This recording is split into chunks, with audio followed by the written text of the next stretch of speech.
नमस्ते। सोचिए, क्या हो जब देर रात की एक लंबी ड्राइव एक भयानक सपने में तब्दील हो जाए। आज हम एक बहुत ही मशहूर हिंदी हॉरर एनिमेशन यूपी का छलावा की कहानी को परत दर परत खोलेंगे। हम ये समझने की कोशिश करेंगे कि आखिर एक अच्छी भूत की कहानी डर को कैसे बुनती है और कैसे वो हमें हमारी अपनी हकीकत पर ही शक करने पर मजबूर कर देती है। पूरी कहानी का जो सबसे दिल दहला देने वाला सवाल है वो यही है, अगर अनमोल यहाँ है तो वो कौन है। बस ये एक सवाल और चार दोस्तों का ग्रुप दहशत की ऐसी गहराइयों में उतर जाता है जिसकी उन्होंने कल्पना भी नहीं की होगी। और आज हम इसी रहस्य की गुत्थी को सुलझाएंगे। तो चलिए कहानी की शुरुआत करते हैं। कहानी है चार दोस्तों की, आशीष, गोलू, कुणाल और अनमोल। ये चारों एक शादी से लौट रहे हैं। देर रात है और मंजिल है उत्तर प्रदेश। माहौल बिल्कुल शांत है, लेकिन उन्हें इस बात का जरा भी अंदाजा नहीं है कि ये रात उनकी जिंदगी की सबसे भयानक रात बनने वाली है। अब देखिए, किसी भी हॉरर कहानी के लिए जो स्टेज सेट होता है ना, वो बिल्कुल ऐसा ही होता है। रात के 10:30 बजे का वक्त, चारों तरफ घने जंगल से घिरी एक सुनसान अंधेरी सड़क, ऊपर से अमावस्या की रात, मतलब घना अंधेरा। और फिर आता है एक अपशकुन, एक टिटहरी का कार के शीशे से टकराकर मर जाना। ये महज एक हादसा नहीं था, ये तो बस एक इशारा था कि आगे कुछ बहुत ही बुरा होने वाला है। तो उस रात की घटनाओं का सिलसिला कुछ ऐसा था। 10:30 बजे यूपी के लिए सफर शुरू हुआ। कुछ ही देर बाद टिटहरी की मौत वाला अपशगुन हुआ। फिर कहानी आगे बढ़ती है और वो पहुंचते हैं एक अजीबो गरीब टोल नंबर 13 पर। और उसके लगभग 2 घंटे बाद नकली अनमोल को लेकर शक और डर का माहौल बनने लगता है। ये सारी घटनाएं हमें सीधे उस सुबह पर ले जाकर छोड़ती हैं जब उनकी दुनिया ही बदल चुकी थी।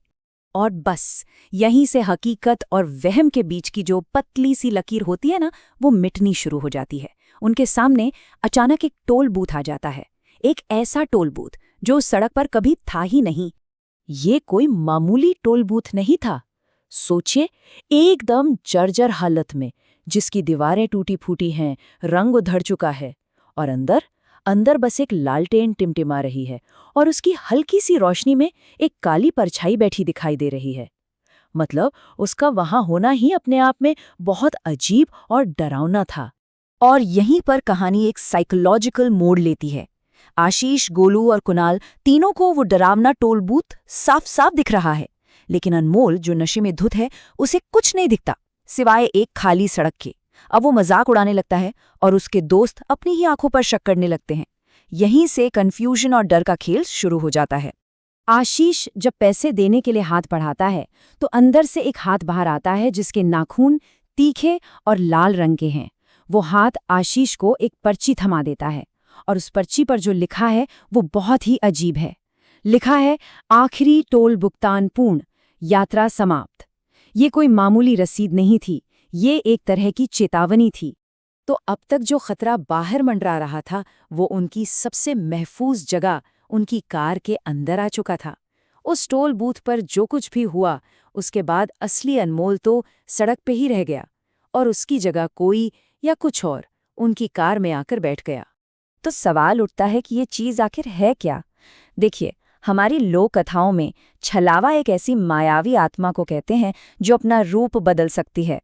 इसका काम ही है भ्रम पैदा करके अपने शिकार को फंसाना और धोखा देना। मतलब ये सिर्फ एक भूत नहीं है, ये एक बहुरूपिया है, एक धोखेबाज जो किसी का भी चेहरा ओढ़ सकता है। अब जरा असली और नकली अनमोल के बीच का फर्क समझिए। असली अनमोल तो सड़क पर ही छूट गया था अपनी चिलम पीते हुए, और कार में जो अनमोल बैठा है वो बिल्कुल खामोश है, सिर नीचे झुकाए हुए। इतना ही नहीं, उसके शरीर से एक सड़ी हुई सी बदबू आ रही है और एक अजीब सी ठंडक महसूस हो रही है। ये सब कुछ इतना ज्यादा अजीब था कि कुणाल के मन में शक पैदा होने लगा। और फिर आता है वो पल जो उनके शक को खौफ में बदल देता है। कुणाल और फिर आशीष जब कार के रियर व्यू मिरर में देखते हैं तो उन्हें अनमोल नहीं दिखता। उसकी जगह पर एक लगभग 5 फुट की काली परछाई बैठी है जिसकी आंखें चांदी की तरह चमक रही हैं। अब कोई शक की गुंजाइश नहीं थी। खतरा बाहर नहीं, उनकी पिछली सीट पर ही बैठा था। जाहिर है ये देखते ही वो तीनों खौफ में कार का दरवाजा खोलकर बाहर की तरफ भागते हैं और बस यहीं उनकी भयानक सिचुएशन का पूरा सच उनके सामने आकर खड़ा हो जाता है। जैसे ही वो भागकर झाड़ियों में छिपते हैं, उनके पीछे से असली अनमोल आ जाता है और उसे अपने सामने खड़ा देखकर गोलू के मुंह से वही सवाल निकलता है जो इस पूरी कहानी की रीढ़ है। अगर अनमोल यहाँ है तो वो कौन है? अब तस्वीर बिल्कुल साफ थी।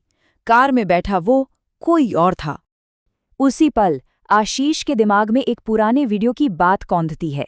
उसे याद आता है कि हर शैतानी ताकत की कोई न कोई कमजोरी होती है।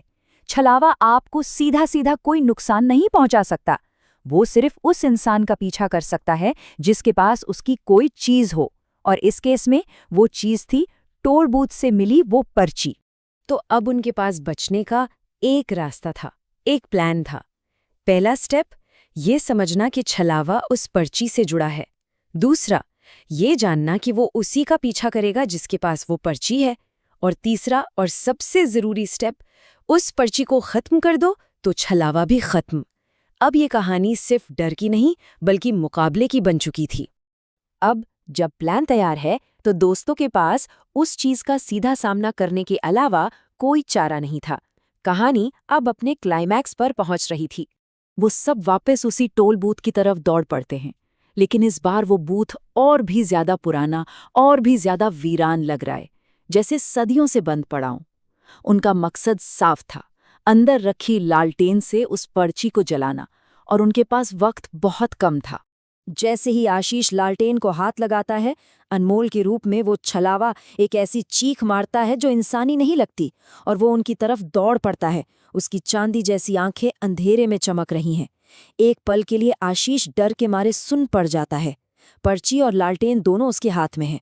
तभी गोलू उसे एक जोर का थप्पड़ मारता है और आशीष होश में आता है, और अगले ही पल आशीष उस मनहूस पर्ची को लालटेन की आग में झोंक देता है। पर्ची के जलते ही वो छलावा एक पटाखे की तरह हवा में फट जाता है और चारों दोस्त वहीं बेहोश होकर गिर पड़ते हैं। लेकिन कहानी यहाँ खत्म नहीं होती। इसका अंत एक ऐसे सवाल पर होता है जो मन में बेचैनी छोड़ जाता है। जब उनकी आंख खुलती है तो सूरज निकल चुका होता है। वो चारों अपनी कार के अंदर हैं और गाड़ी यूपी 90 किलोमीटर लिखे एक पत्थर के पास खड़ी है। पिछली रात जो कुछ भी हुआ उसका एक भी निशान वहां नहीं है। सब कुछ बिल्कुल नॉर्मल है, इतना नॉर्मल कि ऐसा लगता है जैसे वो भयानक रात कभी आई ही नहीं थी। और कहानी हमें इसी एक सवाल के साथ छोड़ जाती है कि जो कुछ भी उन्होंने देखा, क्या वो सच था या फिर ये सिर्फ एक भयानक सपना था जो चारों ने एक साथ देखा। यही कन्फ्यूजन, यही शक डर को और भी गहरा बना देता है, क्योंकि आखिर में सबसे डरावनी चीज ये नहीं होती कि भूत प्रेत सच है। सबसे डरावना तो ये होता है जब हम अपनी ही हकीकत पर भरोसा ना कर पाएं।